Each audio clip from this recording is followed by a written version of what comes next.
Ya, sebetulnya gejolak market masih belum selesai dan kali ini akan kembali fokusnya kepada data ekonomi, tapi juga menjadi pertanyaan karena besok akan ada pertemuan geopolitik yaitu kaitannya dengan Trump dan juga Vladimir Putin.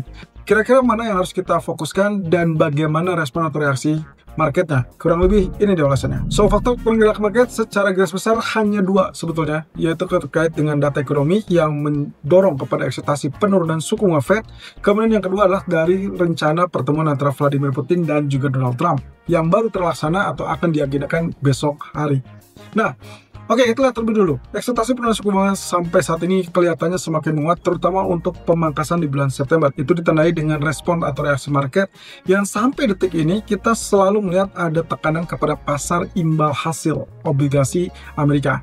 Ya, ini juga mendukung terkait dengan pelemahan US dollar lebih lanjut. Sehingga akhirnya kalau kita perhatikan baik euro ataupun pound sterling atau bahkan mata uang lain cenderung mengalami penguatan. Termasuk juga Japanese yen yang menguat terhadap US dollar. Nah, satu sisi kita mungkin dikejutkan dengan kabar atau statement ataupun pernyataan dari Donald Trump tadi malam. Bukan hanya terkait dengan rencana atau agenda pertemuan besok, tapi juga dia menyoroti terkait dengan Federal Reserve. Dan kali ini datang dari posisi Ketua Fed yang menurut rencana kelihatannya akan dipercepat untuk melakukan penunjukan siapa ketua yang menjadi pengganti dari Jerome Powell. Nah, tapi apakah ini berarti pertanda akan terjadi pemecatan atau mungkin ya dihentikan secara paksa untuk posisi Powell? Kita belum tahu. Tapi yang jelas, Trump hanya memberikan isyarat bahwa akan terjadi penunjukan lebih awal. Nah, kemudian yang ketiga tentunya geopolitik yang kita nantikan. Sampai saat ini harga minyak kecenderungannya bertahan di level $62 dan sempat turun ya di bawah 62. Kita ingin tahu apa yang akan terjadi di pertemuan besok karena ada agenda yang mungkin lebih penting, yaitu gencatan senjata. Jadi tidak masalah terkait dengan yang diinginkan oleh Putin, tapi yang akan menjadi persoalan adalah kalau misalkan ternyata permintaan Putin ini tidak dipenuhi. Kira-kira apakah ini akan menjadikan ketegangan baru atau mungkin Amerika dalam hal ini Donald Trump berhasil menekan Putin besok malam. Ya, kita tinggal tunggu apa yang akan terjadi sampai besok. Nah, terkait dengan suku bunga, kelihatannya teman-teman harus mencoba bergeser, teman-teman.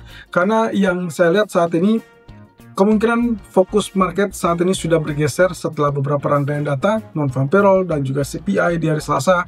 Dan nanti malam kita akan lihat data PPI. Nah, tapi secara keseluruhan, kalau kita perhatikan sentimen yang terbentuk saat ini adalah hampir dipastikan akan terjadi pemangkasan 25 basis point, dan itu adalah di bulan September. Sehingga kalau misalkan kita lihat, bahkan ekspektasinya atau peluangnya itu sempat naik ke 100% ya. Berarti untuk saat ini kalau Anda perhatikan fokusnya sudah bergeser, bukan lagi terkait apakah cut rate atau tidak di bulan September, melainkan berapa besar. Bisa jadi 25 basis point, bisa jadi 50 basis point. Hal ini dihembuskan juga oleh Menteri Keuangan Scott Bessent, termasuk juga beberapa bank yang menilai bahwa ada kemungkinan agresif cut itu akan terjadi di bulan September, kurang lebih dampak dari data ketenagakerjaan yang relatif dianggapnya relatif lebih lemah, kemudian juga inflasi mungkinnya kalau misalnya kita perhatikan data kemarin juga relatif tidak terlalu menakutkan. Jadi kurang lebih kalau misalkan pun itu dijadikan alasan ataupun dasar yang membuat Fed mengharuskan atau diharuskan menurunkan suku bunga, maka kita harus melihat apakah ini akan agresif atau tidak. Oke, ada tanda-tanda yang bisa kita coba ataupun kita cantumkan di situ, yaitu pastikan bahwa data non-farm payroll ataupun bahkan data inflasi mana lebih dulu yang relatif turun lebih cepat.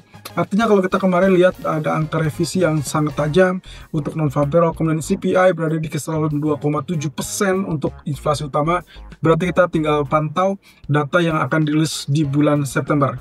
Dan itu adalah data CPI yang paling terakhir, karena itu ada jeda waktu dari rilis data CPI sampai ke data ataupun laporan kebijakan moneter.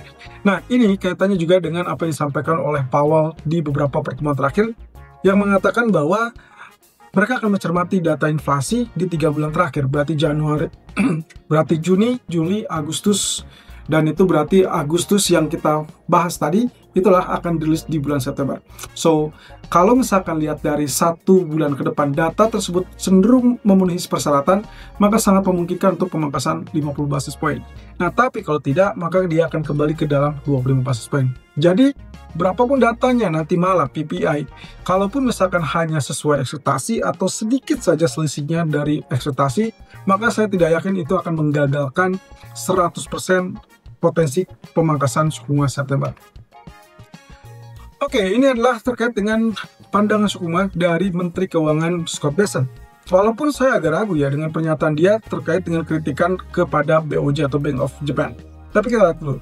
Pernyataan yang pertama dia tujukan kepada Fed yang menurut dia kecenderungannya adalah kemungkinan akan terbuka untuk melakukan pemangkasan agresif, dan itu mungkin digambarkan sebagai 50 basis point ya.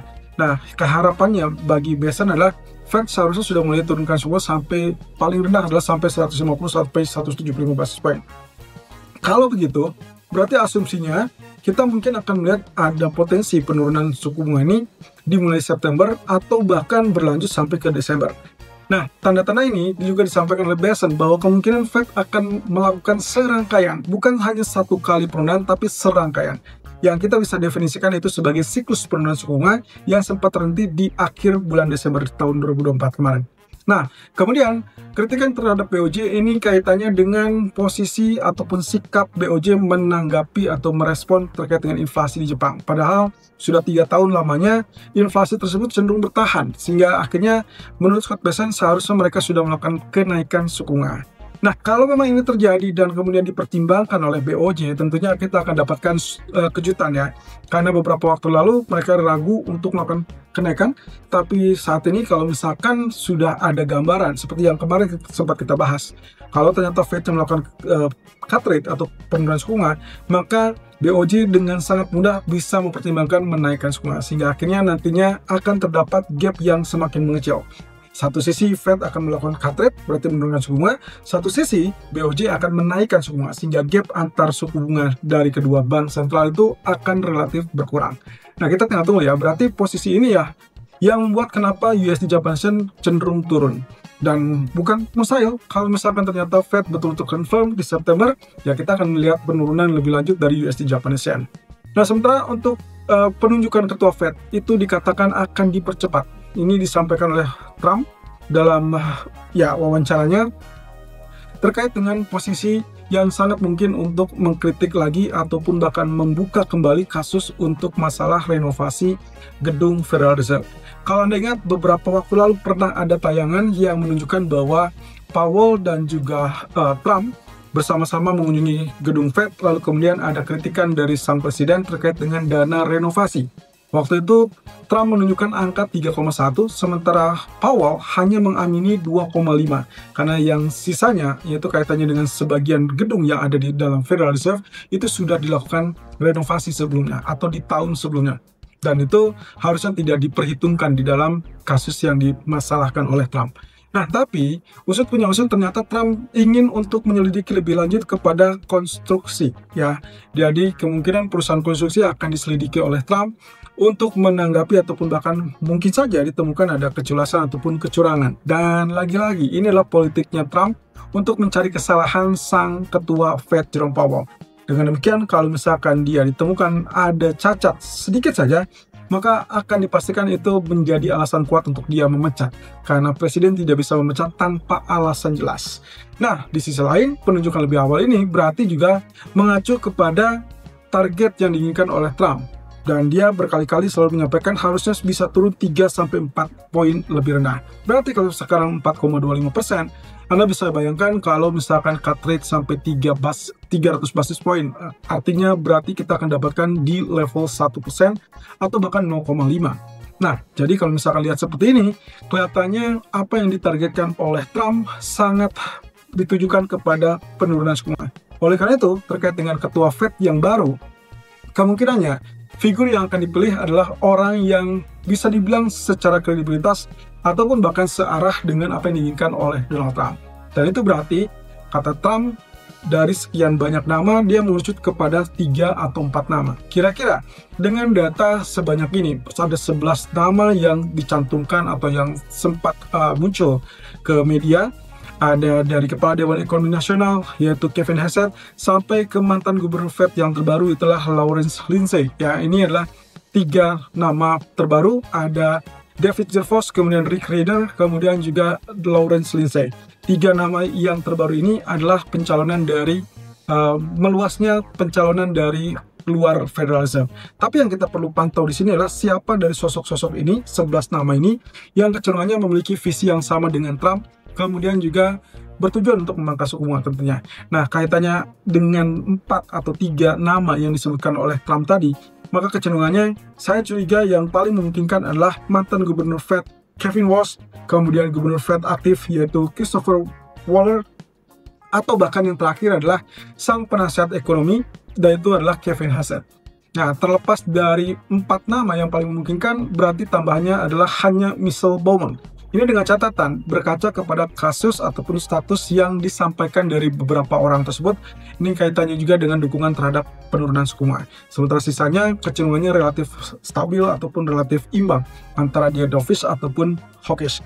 Jadi yang diperlukan sangat-sangat profil yang relatif dovish terhadap suku bunga. Oke, kemudian kita berlanjut dengan apa yang terjadi pada rencana pertemuan besok. Sebelum bertemu dengan Vladimir Putin, ternyata Trump melakukan pertemuan dengan pemimpin Eropa dan juga Zelensky, presiden dari Ukraina. Oke, ada beberapa pernyataan dan tanggapan dari Emmanuel Macron, presiden Prancis, dan juga dari Zelensky, presiden Rusia. Tapi intinya adalah keduanya menginginkan topik utama jangan melenceng dari masalah gencatan senjata. Jadi dia menekankan atau mereka menekankan kepada Trump jangan terlalu meluas termasuk ke masalah teritorial. Karena untuk teritorial khususnya menurut Macron itu hanya bisa dibicarakan dengan Ukraina. Jadi dampak ini kelihatannya kita harus bergegas dan juga fokus dengan 2 potensial skenario. Dan ini yang juga dikatakan oleh Zelensky, termasuk masalahnya kalau misalkan pertemuan, jangan pernah melakukan pertemuan tersebut tanpa Ukraina. Nah, saya rasa kalaupun misalkan kita lihat dari sentimen yang akan terbentuk nantinya, ini adalah kecenderungan ketidakpastian geopolitik tentunya ya. Dari Zelensky mengatakan tidak atau ingin melihat banyak atau lebih banyak sanksi terhadap Rusia, sehingga kita bisa anggap bahwa ini kecenderungannya dia ingin lebih, ya bisa dibilang tekanan lebih dalam untuk Rusia. Nah, permasalahannya adalah Trump sendiri sadar bahwa kemungkinan untuk menekan Putin tidak semudah itu. Sehingga dia menyaksikan ada kemungkinan terjadinya gencatan senjata. Tapi pada dasarnya kalau memang ternyata semua ini berjalan lancar, maka Trump mengatakan akan segera melakukan pertemuan dan men-setting pertemuan tersebut antara Vladimir Putin dengan Zelensky. Kira-kira akan seperti apa ya? Tapi yang jelas saya juga penasaran. Mungkin besok akan kita nantikan bagaimana dampak dan resultnya. Oke, untuk ekonomi kalender hari ini, untuk pound sterling atau Inggris, semua sudah dirilis data GDP yang relatif positif, berarti lebih kuat, berarti kita akan lihat pound sterling akan relatif lebih menguat daripada katakanlah US dollar ya, dan juga termasuk mungkin terhadap euro.